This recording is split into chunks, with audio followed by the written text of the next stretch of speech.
What's shaking, eggs and bacon? So this summer, Transfibers 5 briefly crashed through everybody's life and blew clean out the other side, leaving almost no impression and no brain cells intact. But somewhere among the paralysing visuals, the stroke-inducing plot, and the bizarrely fluctuating aspect ratio, it did seem for a moment like we were finally going to get a sick new Decepticon. Like, I think we can all agree that Guy Ritchie Suicide Squad intro dump sequence was great fun, and it got me super pumped for some malevolent misadventures and bad guy banter, but with tedious inevitability, almost everybody involved got their faces blattered off within about 6 minutes. Spoilers. Case in point, Nitro Zeus, the disarmingly brash Decepticon big shot with the best name in the universe, who it fleetingly seemed might finally bring some long-term right-hand backup to poor lonely Megatron, but sadly even his instant fan-fave awesomeness got wiped off the roster before the credits rolled. So what do you say we at long last give him more than 8 seconds of screen time? Yes indeed, here we go with Voyager-class Nitro Zeus, that's Decepticon Nitro if you're boring, and he is literally the only figure from the last night, or Tulk, that I'm bothered about. Definitely been a weird toy line, hasn't it? All repaints and bad-looking dragon bots and like,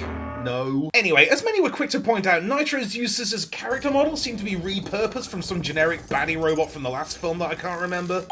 But that's fine, maybe that's him. Maybe he survived. Or maybe he scanned one of those, and then also scanned Shockwave's face. So being a recycled body type with the wrong face and the most boring paint job you've ever seen, he's kind of looking like crap on paper. But we're talking plastic, baby, and Nitro Zeus is putting on a clinic. Like, he brings a certain signature streamlined sass to the typical hectic movie aesthetic, and comes out looking ferociously fresh. So the torso is a solid hunk of semi-skeletal body armor with an implied jacked physique somewhere among all this underlying oily blackness. Pimped out with shoulder-mounted micro miniguns and a six-pack made of bullets. Love these hefty engine columns looming over the back like Mad D batteries, with these missiles that seem to have wandered in from another toy, or like an Airfix kit or something. Arms seem to be doing like a Beast Wars thing, with the alt mode's entire face end cemented around this fist. Kinda like if Megatron had been a pterodactyl with a pop-out climbing axe. Other arms somewhat more conventional, save for the extendable built-in minigun. Built-in gun like a massive middle finger topped with other smaller middle fingers. Built-in gun like an arm-mounted entire Isengard. Definitely feeling the polished curves on this dino-bone shin armor with the bottle opener knee pads. I don't think anyone else really looks like that. This is pure Zeus, baby. Love these thunkin' turbo soons down here with like these cloven hooves and like phantom gorilla toes out the back.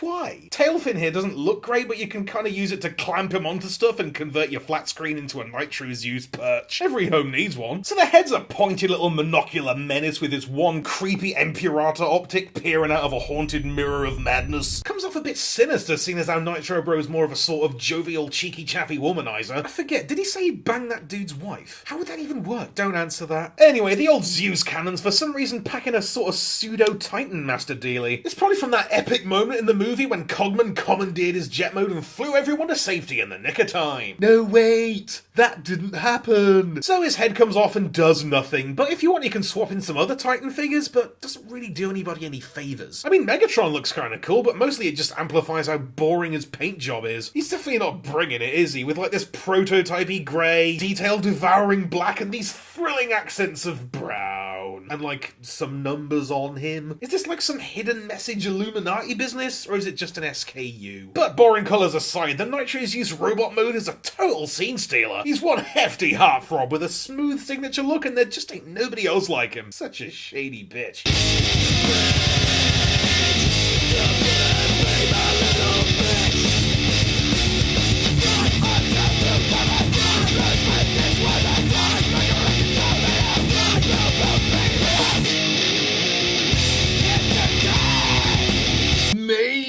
That's gotta be one of the slickest transformations I think I've seen since, like, ever. It's, like, really unexpectedly smart and super Beast Wars. Like, the way the arms work and everything sort of twists round a step, and the wings are just godlike. Although, I don't know if it's actually possible to do it at all without the engines popping off. And Sans instructions, I don't think I've ever have figured it out. So yes, always love me a Voyager jet mode, and Papa Zeus totally makes a serious enough surrogate Starscream. Form-wise, it's fiercely forward-facing with these scorchingly sharp arrowhead angles, and it's all dominated by this killer Corvine nose cone. Check out this bleak black beak. Bleak?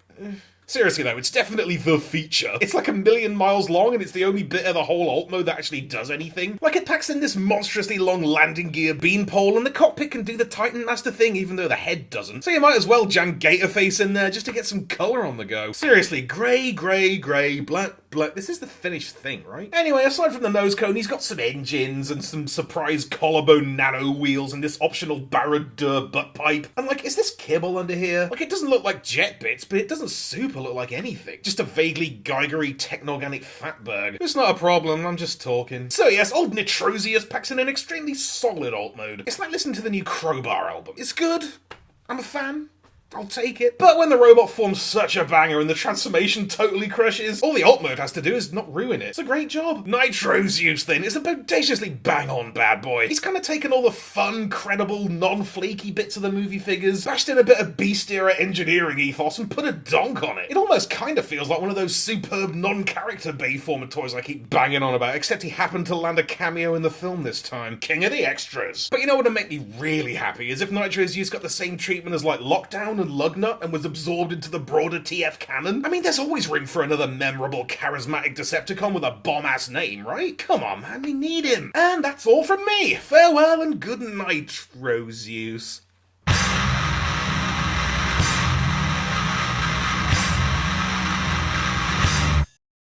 Be sure to subscribe for more Thew's awesome Transformers reviews.